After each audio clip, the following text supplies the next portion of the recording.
Hello everyone, Namaskar and Adab to all of you. So today our topic will be Algebra of Vectors, and we'll see how two vectors will be added by vector algebra. We'll discuss the different properties of vector algebra as well. So let's see what is vector addition. Now before we go to the algebra of vectors, we already discussed that the vector is graphically represented like this, and we can write a vector like this, while this part represents the magnitude of the vector and this is the direction of the vector. We saw that vector has magnitude as well as direction, so this is the magnitude and this is the direction of the vector. Now in terms of the unit vector, this magnitude, we saw that it becomes equal to 1.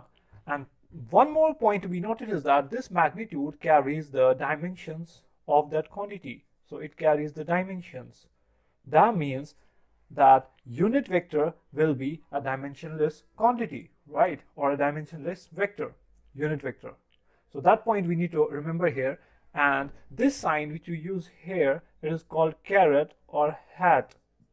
So this is the direction part of this vector quantity.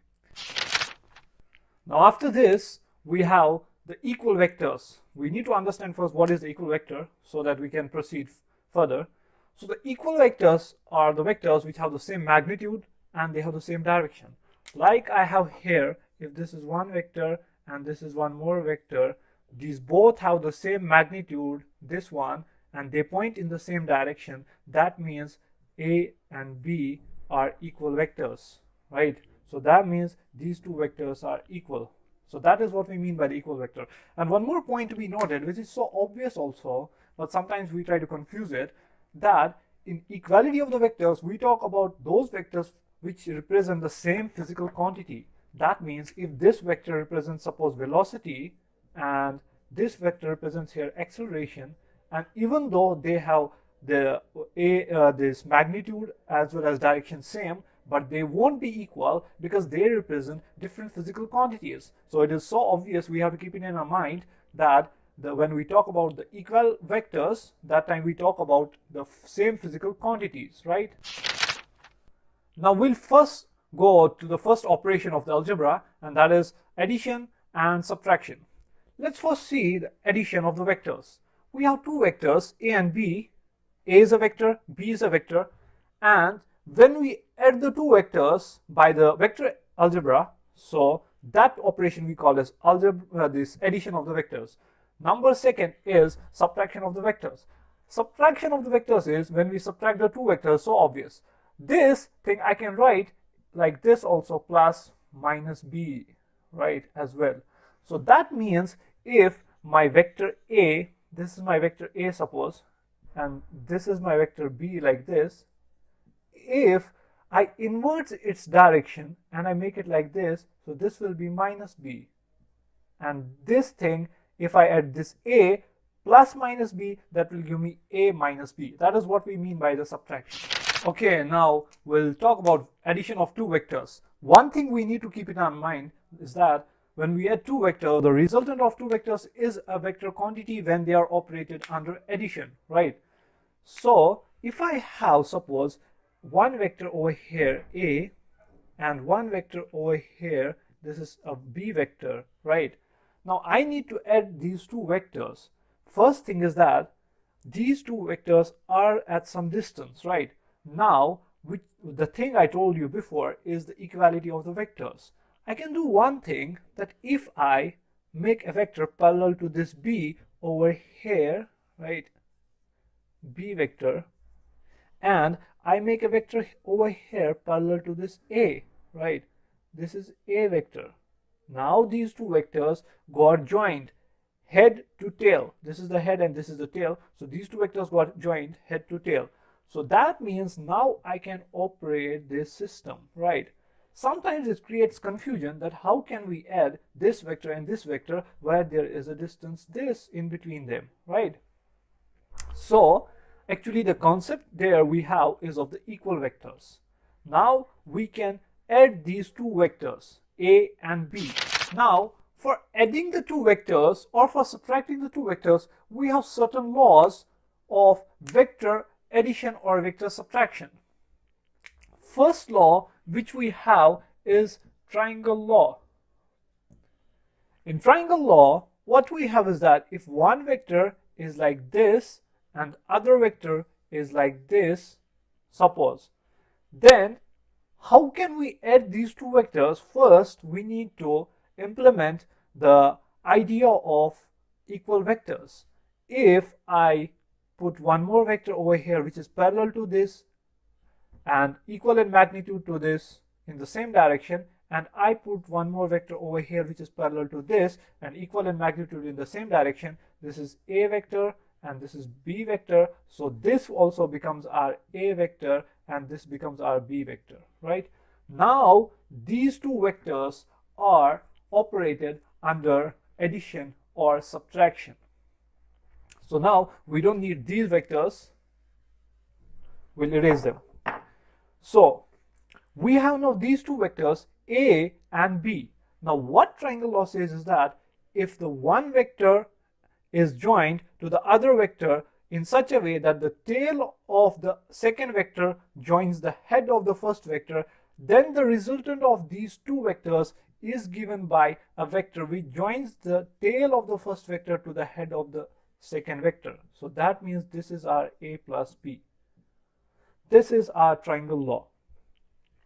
So our A plus B is equal to resultant, that is equal to R. This one, right? So this is our triangle law. Now, if we see that how much is the magnitude of that R, that we calculate, and that is equivalent to under root of A square plus B square plus 2AB cos theta, where theta is the angle between these two vectors and that theta is over here, right? So this is our magnitude of resultant. Now if you want the proof of this, from where does this come? I've given the link in the description, you can check it from there. We have one more thing over here, that what is the direction, since this resultant is vector as well. So now what is the direction of this resultant? Suppose this resultant makes an angle alpha with the vector A, right? So we have tan alpha equals to B sine theta divided by A plus B cos theta. That is what will give us the direction of this resultant, right? So this was our triangle law. Number second law which we have is parallelogram law. Now what parallelogram law says is that if a vector originates from the same point, suppose this is one vector which is originating from this point and this is one more vector which is originating from the same point, then the parallelogram law says that the vector sum of these two vectors will be given by the diagonal of this parallelogram. This is the diagonal. If I complete the figure like this, so it becomes a parallelogram, right? This is a parallelogram and this is our resultant. So that means this part is our A plus B according to the parallelogram law. Now if you see that this thing actually comes from the triangle law itself, because if we make a vector parallel to B in the same direction over here, which will be this side of the parallelogram, right? So this means this is a B vector. So now this is again a triangle, and by triangle law we will have this as the resultant, and which will be equal to A plus B, right? So that means this resultant will so obviously have the same magnitude, that is under root of A square plus B square plus 2AB and cos theta, where theta is the angle between the two vectors here. This is our theta, right? Now this vector, which is the resultant vector, will have the same direction as the base comes from the triangle law itself. So that means this vector will have the same direction over here, alpha, which will also be equal to b sine theta divided by a plus b cos theta. Both of them have same proofs for solving. Now we talked about like two vectors, adding of the two vectors. What if we have more than two vectors? Suppose there is one vector like this, one vector like this, one vector like this, and one vector like this, right? Now this is suppose our A vector, this is our B vector, this is our C vector, and this is our D vector. Now what will we do at this time? For that we have Polygon Law. Polygon Law, right? Now what Polygon Law says is that if the vectors, more than two vectors, are joined in such a way that head of one vector touches the tail of the other vector, head of one touches the tail of the other, head of one touches the tail of the other, then the resultant of all these vectors is given by a vector which touches the tail of the first vector to the head of the last vector. So that means this is our R, right? Now, if you see that this whole combination is successively made up of triangles. This will be our first triangle, this will be our second triangle, and this is our third triangle. So by that, if you see that A and B are two vectors, according to triangle law, this will be A plus B. Then according to triangle law, this side will be A plus B plus C, right? And then according to triangle law, this side will be A plus B plus C plus D, right? Which is our R resultant. So this is our Polygon Law, which we apply when we have more than two vectors. Now we have the properties of vector addition. So the first property which we have is vector addition is commutative. So what do we mean by commutative? Commutative means if we have two vectors A plus B, that should be equivalent to B plus A. This thing can be simply proved. Let's take the parallelogram law only. These are our two vectors A and B. This is our resultant, right? This is our A plus B according to parallelogram law. So if I complete the figure like this, and if I complete this figure like this, so I told you that this vector will be equivalent to B vector and this vector will be equivalent to A vector by the equality of the vectors, right? Now if you see in this triangle, we apply the triangle law in this triangle, so this side will be equivalent to A plus B, right? And if we see from this triangle, this side will be equivalent to B plus A. B plus A. But this is the same side, so that means we have A plus B equal to B plus A, which says that the vector addition is commutative. One more property which we have of vector addition is that vector addition is associative.